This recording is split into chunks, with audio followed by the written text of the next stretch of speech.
தேவஜனமே, இயேசுவின் நாமத்தில் உங்கள் யாவருக்கும் என் அன்பின் வாழ்த்துக்களை நான் தெரிவித்துக் கொள்கிறேன். கர்த்தர் இந்த நாளுக்கென்று கொடுத்த வேத வசனத்தை எடுத்து வாசிப்போமா? யோவேலின் புஸ்தகம் 2வது அதிகாரம் அதில் 21வது வசனம். தேசமே பயப்படாதே, மகிழ்ந்து கலிகூறு அப்படின்னு சொல்லி ஆண்டவர் பார்த்து சொல்லுகிறார். தேசமே பயப்படாதே, மகிழ்ந்து கலிகூறு அப்படின்னு சொல்லி. எனக்கு தெரிஞ்ச ஒரு சகோதரி அமெரிக்கா தேசத்தில் போய் அது ரொம்ப பயங்கரமான அவங்க குடும்போது ரொம்ப ஆண்டவருக்கும் இன்ஸ்டா இருக்கிற குடும்பம். ஆனால் அமெரிக்காவில் படிக்க போய் ஆண்டரை ஏற்றுக்கொண்டான் தெரிஞ்சோன்னா வீட்டில் எப்படியாவது கம்பல்சரியாக திருமணம் பண்ணி வச்சுன்னு சொல்லி ஒரு அவங்க ஃபேமிலியில் அவங்க கேஸ்ட்டுக்கு ஏற்ற மாதிரி ஒரு பையனை கல்யாணம் பண்ணிக்கிறதாக எல்லாம் பேசி நிச்சயதார்த்தம் முடிஞ்சதே ஒரே தேவ சமூகத்தில் போய் அழுது. நான் என்ன கேட்டேன், எனக்கு பிரியமான ஒருத்தனை கல்யாணம் பண்ணி தானே கேட்டேன். நான் என்ன கேட்டேன்னு சொல்லி ரொம்ப அழுட்டான். நான் புருஷன் ரொம்ப அன்பான மனுஷன், ரொம்ப தாழ்மையாக அன்பாக இருக்காங்க. நான் கடைசியாக ஒரு வாக்கு சொல்லிட்டேன், ஐ எம் கிறிஸ்டியன் அப்படின்னு சொன்னோன்னா அந்த மனுஷனுக்கு இட்டி விழுந்தது போல இருந்துச்சு. ஆனால் அந்த பையன் அவன் குடும்பத்துலேயே ரொம்ப ஒடுக்கப்பட்ட பையன். தனக்கு வரப்போகிற மனைவி தான் தனக்கு ஆறுதல் என்று அவன் ரொம்ப ஆவலாய் காத்திருந்தான். கடைசி தான் மனைவியும் தன்னை நேசிக்க மாட்டா, அவனும் ஒரு கிறிஸ்தவளாயிட்டா, எனக்கு யாருமே இல்லைன்னு சொல்லி காரை எடுத்துக்கொண்டு அந்த பையன் வண்டியில் அப்படியே போயிட்டு இருக்கும்போது சிக்னல் இருந்துச்சான். அந்த சிக்னலில் ஒரு வாசம் எழுதிருச்சான், ஜீசஸ் லவ்ஸ் யூ அப்படின்னு போட்டுருச்சு. அதை பார்த்தோன்னு அவரோட கண்ணிலேருந்து கண்ணீர் வந்துட்டான்.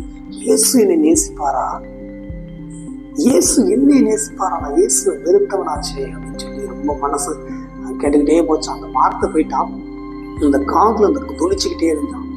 ஆனால் அதை தாங்க முடியலையாம். ஆனால் ஒரு அறை ரூமுக்குள்ள போய் கதவை போட்டு முழங்கால் போட்டு, யாருதான் அந்த இயேசு என் முன்பு தோன்றும் என்று கேட்கிறானா? இயேசு பிரத்யேகமாய் வந்தானா? உனக்கு நான் இருக்கிறேன், தாய் இல்லை, தகப்பன் இல்லை, மனைவி இல்லை, யாரும் இல்லை, நான் இருக்கிறேன்ப்பா, உன்னை வாழ நான் திருப்பி கேட்டானா?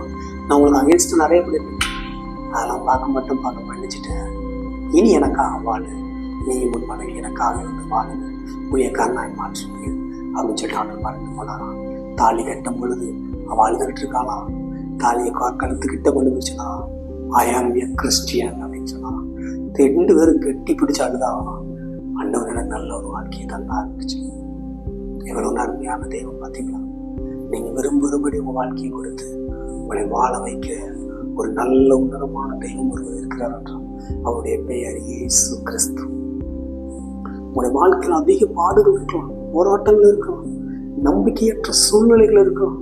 இனி எப்படி இது நடக்கும், இனி என்ன நடக்க போகுது, இது நடக்கிறதுக்கு வழியே இல்லை. ஆபிரகாம் சொன்னா பார்த்தீங்களா, இந்த எலியேசரே எனக்கு இருந்துட்டு போற ஆண்டவனே, நான் இப்படியே வாழ்ந்துட்டு போயிடுறேன், துக்கத்தோடையே நான் வாழ்ந்துடுறேன், எனக்கு அவனும் வருத்தப்பட போறது இல்லை. நான் ஆண்டவர் சொன்னேன், இல்லை, உன்னுடைய கர்ப்ப பிறப்பு தான், உன்னுடையது தான், நான் ஆசீர்வதிப்பேன். எனக்கு செய்த தியாகத்தை நான் மறந்து போகணாப்பா, எனக்கு எவ்வளோ தியாகம் பண்ணியிருக்கிற, எப்படி மறப்பேன்? ஆண்டவர் சொல்ல, தேசமே பயப்படாதே, மகிழ்ந்து கலிகூறுனா என்ன? எல்லா பிரச்சனையும் முடிஞ்சது, அவ்வளவுதான், இனி அவ்வளவுதான், எல்லா பிரச்சனையும் முடிஞ்சிட்டு நீ சந்தோஷமா இரு, என்ன நான் பார்த்துட்டேன், முடிவை நான் நன்மையாய் மாத்திட்டேன், இனி நீ சந்தோஷமா இரு அப்படின்னு இயேசு உங்களை பார்த்து சொல்லுறார். நீ கவலைப்பட வேண்டிய அவசியம் இல்லை, இயேசு உங்களுக்கு நன்மை செய்தான்னு சொல்லி ஆண்டு சொல்லுறார். நீ கவலைப்பட வேண்டாம். சரிங்களா? நாம் ஜெபிப்போமா? அன்பு தகப்பனே, கோடி ஸ்தோத்திரங்களை ஏறெடுக்கிறேன். நானும் இந்த காணொலி வழியாக யார் வேதனையோடு துக்கத்தோடு எல்லாம் முடிந்தது, வாழ்க்கையை நரகமாய் போகிறது என்று வேதனையோடு வாழ்கிற ஒவ்வொருவரையும் நீ தொடுகிறான் என்று சொல்லி ஜெபிக்கிறேன். இயேசு என்னும் அதிகாரம் உள்ள நாமத்தில் அந்த நினைப்பு விட்டு போகட்டும், அந்த கிரியைகள் அவங்க விட்டு நிர்மூலமாகட்டும் என்று சொல்லி ஜெபிக்கிறேன். வாழ வைக்கிறான் என்று சொல்லி ஜெபிக்கிறேன்.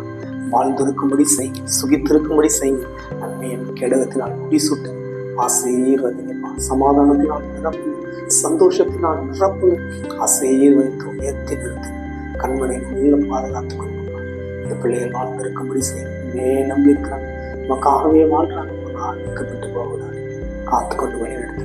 அனுவை விரும்பினர் வரும்பொழுதோ ஜீவ பெருச்சி போல இருக்கும் என்று இருக்குது. அதே போல பிள்ளையோட வாழ்க்கையை கொடுத்து ஆசீர்வதித்து சகாயம் நம்பினால் நாமத்தில் ஜெபிக்கிறேன் நல்ல பிதாவே. ஆமென். எனக்கு அன்பான தேவஜனமே, நீங்கள் சோர்ந்து போவது நிமித்தம் ஒரு நன்மை ஒரு மூலமும் கூட போறதில்லை, குறைய போறதில்லை. தேவனை நோக்கி காத்திருங்கள்.